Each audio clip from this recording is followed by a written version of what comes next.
Hello students, how are you all? So today we are going to read the lesson The Red Trap of 12th class. This is the fourth chapter of your English reader and it is written by Selma Lagerlöf.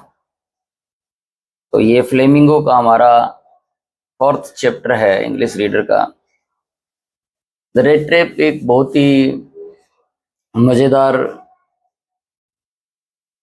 कहानी कह लो या इसको एक लेख कह लो जिसको सलमा लीगरलॉफ ने लिखा है। सलमा लीगरलॉफ का जन्म 20 नवंबर 1858 में हुआ था और 1940 में इनकी डेथ हुई है।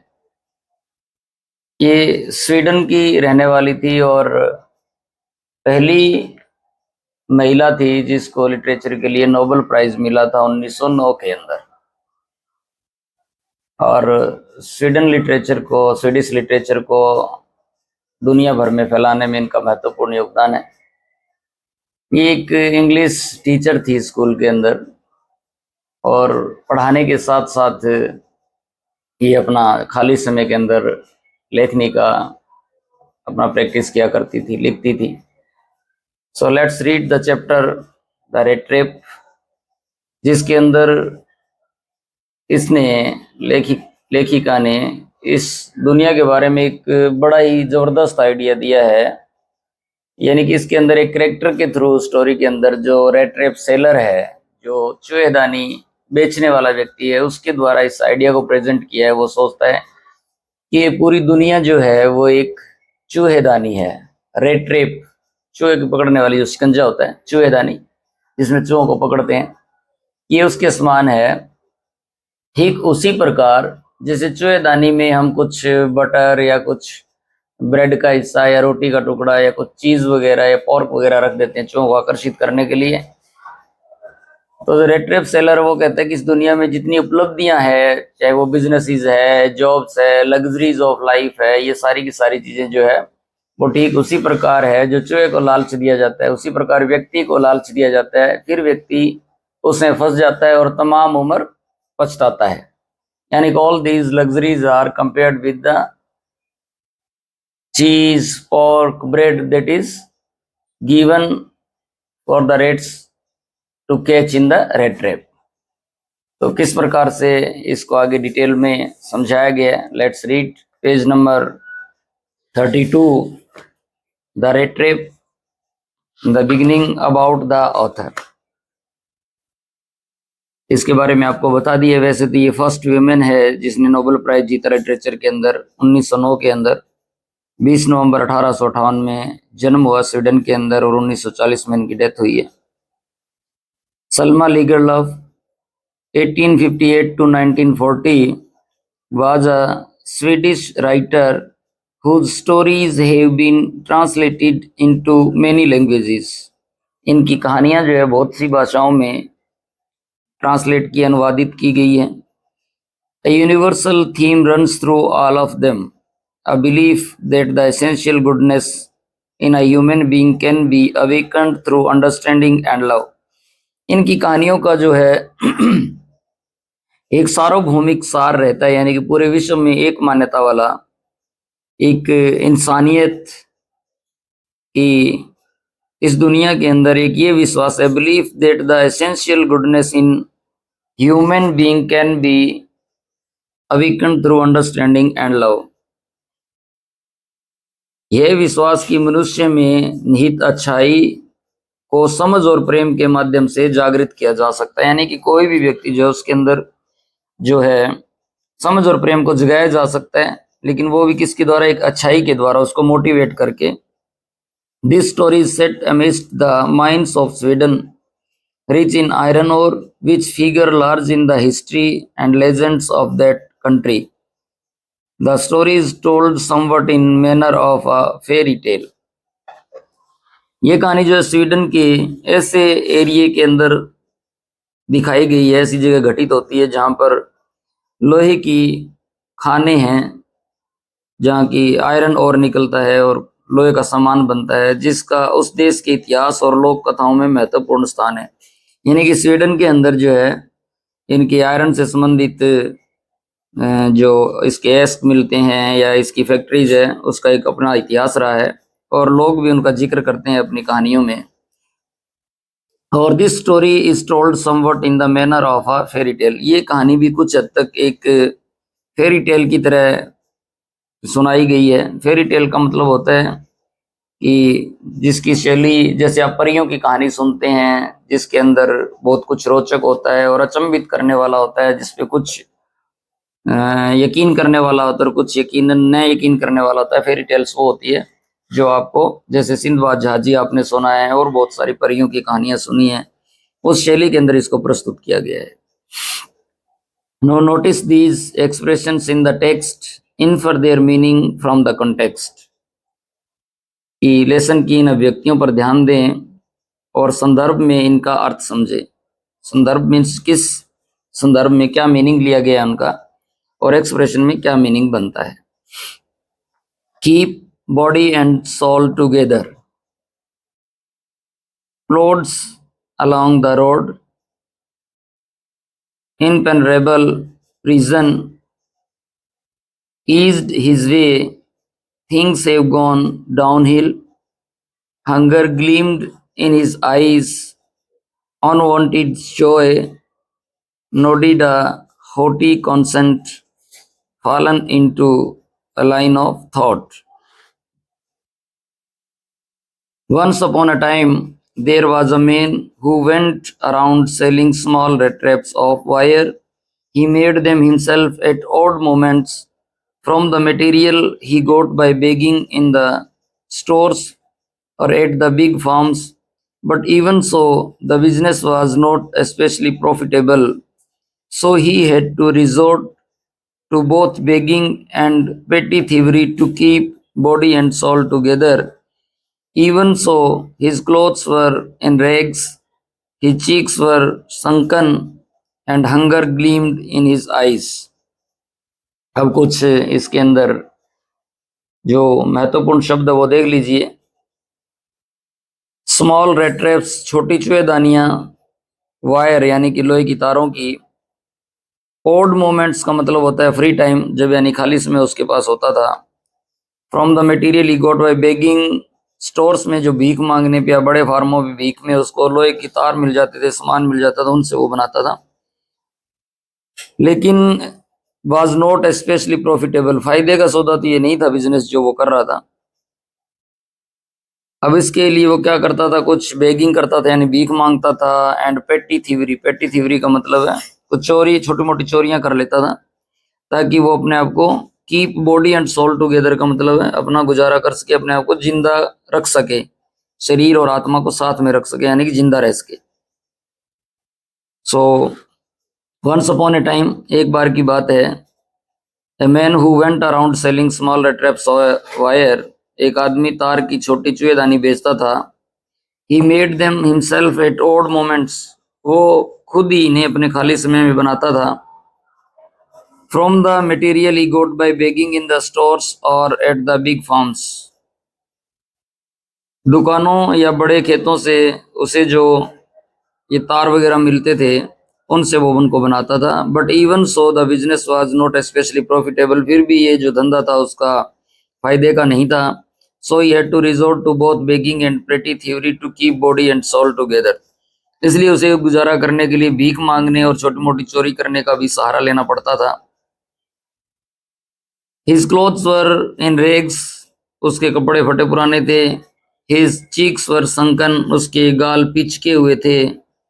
And hunger gleamed in his eyes, और उसकी आंखों से भूख साफ झलकती थी।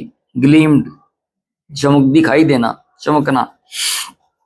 No one can imagine how sad and monotonous life can appear to such a vagabond who plods along the road left to his own meditations।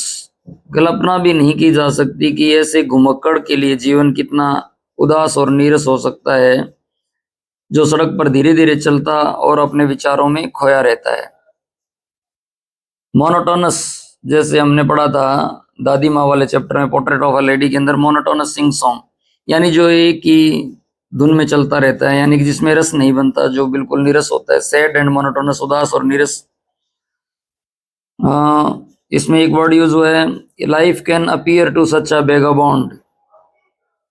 घुमक्कड़, vagabond जो है वो घुमक्कड़ व्यक्ति के लिए जो बिना कारण से इधर उधर घूमता रहता है उसके लिए यूज हुआ है, जो सड़कों के किनारे पे इधर उधर घूमता रहता था, लेफ्ट और अपने ही विचारों, left to his own meditation. वैसे मेडिटेशन का मतलब ध्यान होता है, लेकिन यहाँ मेडिटेशन का मतलब विचार से लिया गया, जो अपने विचारों में खोया रहता था। But one day his man had fallen into a line of thought. One day this man had fallen into a line of thought. एक दिन ये व्यक्ति अपने विचारों में खो गया, which really seemed to him entertaining, जो उसको बड़े मजेदार लगे। He had naturally been thinking of his rat traps when suddenly he was struck by the idea that the whole world about him, वो अब इसकी अपनी रेट ट्रैप्स के बारे में सोच रहा था कि तभी उसके दिमाग में एक आइडिया आया, struck by the idea that, कि पूरी दुनिया जो है, होल वर्ल्ड अबाउट हिम, पूरी दुनिया के बारे में वो सोचता है, the whole world with its lands and seas, its cities, villages was nothing but big rat trap. उसके विचार क्या आता है कि पूरी दुनिया जो, द होल वर्ल्ड, इसकी पूरी धरती, इसके सागर, इसके शहर, इसके गांव, यानी सब कुछ दुनियावी जो है वो nothing but a big rat trap, और कुछ नहीं है, वो एक बड़ी चूहेदानी है। पूरी दुनिया जो है वो एक चूहेदानी है। It had never existed for any other purpose than to set baits for people. It offered riches and joys, shelter and food, heat and clothing, exactly as the rat trap offered cheese and pork. And as soon as anyone let himself to be tempted to touch the bait, it closed it on him, and then everything came to an end. ये इतना कुछ जो है ये never existed for any other purpose, और कोई कारण नहीं है इन सब चीजों का, देन टू सेट बेट्स, किसी को फंसाने के अलावा, कि लोगों को फंसाने के अलावा ये दुनियावी चीजें जो है और कुछ नहीं है। ये it offered reaches and joys, ये जो अमीरी, जो आनंद, शेल्टर, फूड, जो बड़े मकान, खाना, हीट एंड क्लोथिंग, गर्माहट और कपड़े वगैरह, यानी कि एग्जैक्टली जो भी वट एवर हम दुनिया में जो भी लग्जरियस देखते हैं, exactly as the rat trap offered, ये ठीक उसी प्रकार है। ये कहता है, इसका विचार आता है कि दुनियावी चीजें ठीक उसी प्रकार है जैसे चूहे को फंसाने के लिए चूहेदानी में चीज एंड पोर्क, जैसे कि उसके अंदर पनीर और पोर्क होता है, स्पेसिफिकली सुअर के मांस को पोर्क बोलते हैं, जैसे मटन आप बकरे के मांस को बोलते हैं, चिकन मुर्गे के बोलते हैं, उसी प्रकार पोर्क सुअर का मांस चूहों को फंसाने के लिए वो भी डाला जाता है। And as soon as anyone let himself to tempted to touch the bait, और जिस प्रकार व्यक्ति इनकी ओर आकर्षित होता है और जैसे इनको पाने की कोशिश करता है, it closes in on him, और उसी प्रकार ये चूहेदानी उसको अपने आप में बंद कर लेती है। And then everything came to an end, और इस प्रकार व्यक्ति का सब कुछ समाप्त हो जाता है। यानी कि जैसे ही व्यक्ति इन सबको पाने की कोशिश करता है, वो इस दुनियावी जाल के अंदर फंस जाता है, इस चूहेदानी के अंदर फंस जाता है। Then second paragraph on page 33, अगला पैरा देखिए इससे, the world had of course never been very kind to him, so it give him unwanted joy to think ill of it in this way. It became a cherished pastime of his during many dreary ploddings to think of people he knew who had let themselves be caught in the dangerous snare, and of others who were still circling around the bait. The world had of course never had been very kind to him. दुनिया ने कभी भी उसके साथ अच्छा बर्ताव नहीं किया है। never been very kind to him, यानी कि उस व्यक्ति के साथ दुनिया अच्छे से पेश नहीं आई, इसीलिए उसका ये ऐसा रवैया भी बन गया। So it gave him unwanted joy to think ill of it and in this way, इस प्रकार से वह दुनिया के बारे में बुरा सोचना भी उसको आनंददायी लगता है। जैसे कोई व्यक्ति अगर आपके साथ कुछ न कुछ बुरा करता रहता है, तो अगर आप कुछ भी नहीं कर सकते तो उसके बारे में बुरा सोच के आपको अच्छा लगता है। हर व्यक्ति को जो उसकी बुराई करता है, जो उसका दुश्मन है एक तरह से, उसके बारे में अगर वो कर नहीं सकता बुरा, तो उसके बारे में बुरा सोच के ही प्रसन्न हो लेता है। उसी प्रकार ये व्यक्ति भी जब दुनिया ने उसके साथ अच्छा नहीं किया तो वो दुनिया के बारे में ज्यादा अच्छा नहीं सोचता और उसका बुरा सोच के, यानी दुनिया को एक रेड ट्रैप बता करके, अमीर लोगों को उसमें फंसने वाले चूहों के समान विचार करके अपने आप को खुश रखता है। During many dreary ploddings to think of people he knew who had let themselves be caught in the dangerous snare, कि कई नीरस और उबाऊ यात्राओं के दौरान उन लोगों के बारे में सोचना ये उसका पसंदीदा शगल बन गया, एक तरह से उसका बहुत मजेदार हिस्सा बन गया लाइफ का। एंड और दूसरे जो others who were still circling around the bait, और बाकी के लोग भी उसको यूं लगते हैं जैसे उस जाल के इर्द गिर्द घूम रहे हैं, सर्कलिंग अराउंड द बेट, उसी लालच के अंदर फंसते जा रहे हैं। One dark evening as he was trudging along the road he caught sight of a little grey cottage by the roadside and he knocked on the door to ask shelter for the night. एक one dark evening, अंधेरी शाम कह सकते हैं, जब सर्दियों के दिनों में जैसे शाम के टाइम खूब अंधेरा सा छा जाता है, वो सड़क के किनारे धीरे धीरे जा रहा है। ट्रेजिंग अलोंग द रोड, धीरे धीरे घूम रहा है वहां।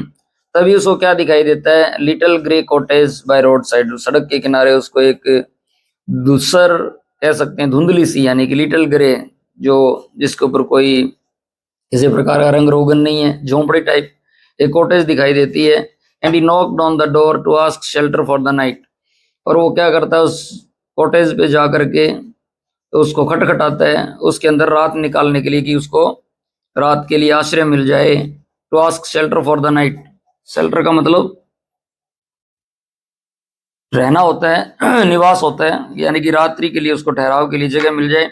नोर वाज ही रिफ्यूज्ड, उसको वहां से इनकार नहीं मिलता, यानी कि उसको मना नहीं किया जाता। इंस्टीड ऑफ द सोर फेसेस विच ऑर्डिनरी मेट हिम, ज्यादातर उसको क्या करता है कि बुरे उबाऊ चेहरे वाले लोग मिलते हैं जो उसको भगा देते हैं, लेकिन यहाँ झोंपड़ी का मालिक जो वो ऐसा नहीं है, यानी कि जो ओनर है वो एक बूढ़ा आदमी है। Who was an old man without wife और चाइल्ड, उसके ना तो पत्नी और ना बच्चे हैं, यानी कि कॉटेज में रहने वाला व्यक्ति जिसके पास इसको रात ठहरना है, जिसने इसको यस किया है रहने के लिए, वो एक बूढ़ा व्यक्ति है जिसके परिवार नहीं है, बीवी और बच्चे नहीं है।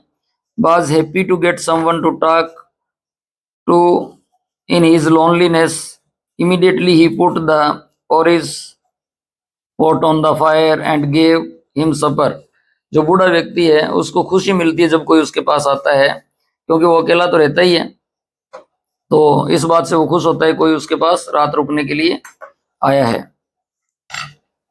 वो जल्दी से दलिया चढ़ाता है खाने के लिए जो है। Was happy to get someone to talk, किसी को पा करके है उसको लगता है कि वो अपने अकेलेपन से, लोनलीनेस से छुटकारा पा लेगा, और वो जल्दी से ही पुट द पोरिज पॉट, दलिये का बर्तन जो है ऑन द फायर, आग के ऊपर चूल्हे पे चढ़ाता है। एंड गेव हिम सफर, उसको खाना देता है। Then he carved off such a big slice from his tobacco roll that it was enough both for the stranger's pipe and his own, उसके बाद वो कुछ तंबाकू तोड़ करके देता है उसको भी और खुद के लिए भी, एक स्लाइस यानी कि उसके अंदर से तंबाकू पड़ा होता है उसमें से काटता है, कुछ हिस्सा उसको देता है। टोबैको पाइप आपने देखा होगा फिल्मों के अंदर, जो मुंह में लगा करके और उसके अंदर तंबाकू रख के जला के पीते हैं, जो दोनों के लिए पर्याप्त मात्रा में होता है। Of his own finally he got out an old pack of cards and played majolis with his guest until bed time, और उसके बाद वो जो चूहेदानी वाला व्यक्ति उसके पास गया, उसका गेस्ट है, उसके साथ मिल करके एक ताश का गड्डी निकालता है। Finally got out an old pack of cards, ये पुरानी ताश की गड्डी निकालता है, उसके साथ एक खेल खेलते हैं जिसका नाम दिया गया है मजोलिस। अब ये तो पता नहीं ये गेम कैसा होता है, जैसे अपने यहाँ लोग ज्यादातर टाइम पास के लिए सीप खेलते हैं, कुछ लोग इकट्ठे हो जाते हैं और सारा दिन वो फिर ताश कूटते रहते हैं और बोलते हैं कि सीप खेल रहे हैं, नेवर एंडिंग गेम। वो भी अपने उस गेस्ट के साथ भी सोने तक कुछ टाइम पास करने के लिए खेल खेलता है। Then the next stanza, the old man was just as generous with his confidences as with his porridge and tobacco. The guest was informed at once that in his days of prosperity his host had been a crofter at Ramshaw ironworks and had worked on the land. Now that he was no longer able to do day labor, it was his cow which supported him. Yes, that Bossy was extraordinary. She could give milk for the creamery every day, and last month he had received all of 30 kronor in payment. वो व्यक्ति जो है, अपना बूढ़ा व्यक्ति, वो अपनी बातें उसको बताने के लिए बड़ा लालायित है, क्योंकि उसको बात करने के लिए कोई मिलता नहीं। तो जिस प्रकार उसने उसको खाना दिया है, दलिया दिया है, तंबाकू दिया, उसी प्रकार वो अपनी मन की बातें भी खुल के उसको बता रहा है। Just as generous with the confidence is as with the porridge and tobacco. वो अपनी बातें बताने के लिए भी उतना ही उत्साहित है, उतना ही उदार है, जितना कि उसने दलिया और तंबाकू देने में था। वो उसको बताता है, the guest was informed at once that, वो बताता है कि एक बार जब उसके जीवन का अच्छा समय था, यानी कि वो बता रहा है जिसके घर ये ठहरा है, कि वो रामसो आयरन वर्क्स नाम की फैक्ट्री में किसान के रूप में काम करता था, खेती करता था। उस फैक्ट्री में अलग अलग काम थे, खेती का भी एक हिस्सा था। लेकिन अब वो कह रहे हैं कि अब वो बूढ़ा हो गया है। Now that he was no longer able to do any labour, अब तो वो कोई काम तो कर नहीं सकता, मजदूरी कर नहीं सकता। It was his cow which supported him, अब उसकी गाय है जो उसको जीवन यापन करने में बड़ा सहारा देती है। और वो उसके बारे में बताता है, yes that Bossy was extraordinary, she could give milk for the creamery every day. वो कहते हैं कि इसका जो बोसी यूज किया गया अडर्स के लिए, जिसको कई लोग लवेटा बोलते हैं, कई लोग उगाड़ा बोलते हैं, जिसके अंदर से दूध हम निकालते हैं, वो कहता है कि इसका एक्स्ट्रा ऑर्डिनरी है, ये रोजाना दूध देती है, जिसके कारण मक्खन फैक्ट्री के लिए दूध मैं बेचता हूँ इसका, जिसके बदले में मुझे पिछले महीने 30 क्रोनर इन पेमेंट, पिछले महीने मुझे वहां से भुगतान के रूप में 30 क्रोनर मिले। क्रोनर जो है वो वहां की स्वीडन की करेंसी है, जैसे हमारे यहाँ रुपीज है, वहां की क्रोनर है। The stranger must have seemed incredulous, for the old man got up and went to the window, took down a leather pouch which hung on a nail in the very window frame, and picked out 3 wrinkled 10 kroner bills. These he held up before the eyes of his guest. अब क्या है कि जो stranger है, यानी कि जो red trap seller है हमारा, उसको लगता है बूढ़े व्यक्ति को कि यकीन नहीं कर रहा उसकी बात के ऊपर, ऐसा लगता है कि इसको विश्वास नहीं है। तो वो उसको सिद्ध करने के लिए, ये इसमें वर्ड यूज सीम्ड इनक्रेडुलस, यानी कि अविश्वसनीय लग रहा है उसको।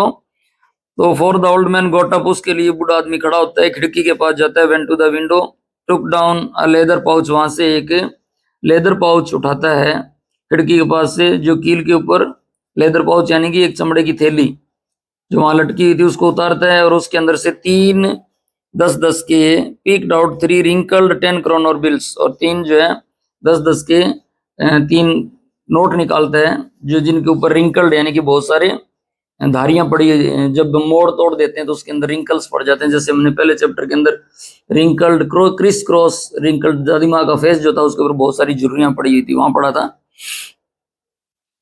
और उसके बाद वो उसको दिखाते हुए खुद ही अपनी गर्दन हिलाता है, nodded knowingly and then stuffed them back into the pouch, और उसके बाद वापस उस पाउच में, जो चमड़े का पाउच है उसमें डाल देता है, और वहां पर वापस वहीं टांग देता है जहां से उसने थैली उठाई थी। The next day both man got up in good season. The crofter was in a hurry to milk his cow, and the other man probably thought, ये पेज नंबर 34 पे आ गए हैं। द नेक्स्ट डे, अगली सुबह है, यानी कि रात को वो सो गए हैं और अगली सुबह दोनों ही व्यक्ति टाइम से उठ गए। इन गुड सीजन, सुबह सुबह। The crofter was in a hurry to milk his cow, जो क्रॉफ्टर है, जो व्यक्ति किसान है, जो वहाँ हमारा रहने वाला, उस खिड़की के अंदर, सॉरी उस झोंपड़ी के अंदर जो रहता है, उसको अपनी गाय का दूध निकालना है। In hurry to milk his cow, वो गाय का दूध निकालने की जल्दी में है। And the other man probably thought he should not stay in bed when the head of the house had gotten up, और जो रेड ट्रैप सेलर हमारा, वो सोचता है कि ही should not stay in bed, कि उसको बिस्तर में नहीं पड़े रहना चाहिए। जब घर का मालिक बिस्तर से उठ चुका है तो उसको भी उठ जाना चाहिए। दे लेफ्ट द कॉटेज, इस प्रकार दोनों उठ जाते हैं और वहां से कॉटेज से चल पड़ते हैं। एट द सेम टाइम्स, एक ही समय पर वो उधर निकल जाता है अपने काम से, और वो अपनी गाय का दूध निकालने के लिए निकल जाता है। The crofter locked the door and put the key in his pocket. जो किसान है जो झोंपड़ी में रहता है वो अपने दरवाजे की चाबी से उसको अपने लॉक करता है दरवाजे को झोंपड़ी के या कॉटेज के। And the man with the red trap said goodbye and thank you.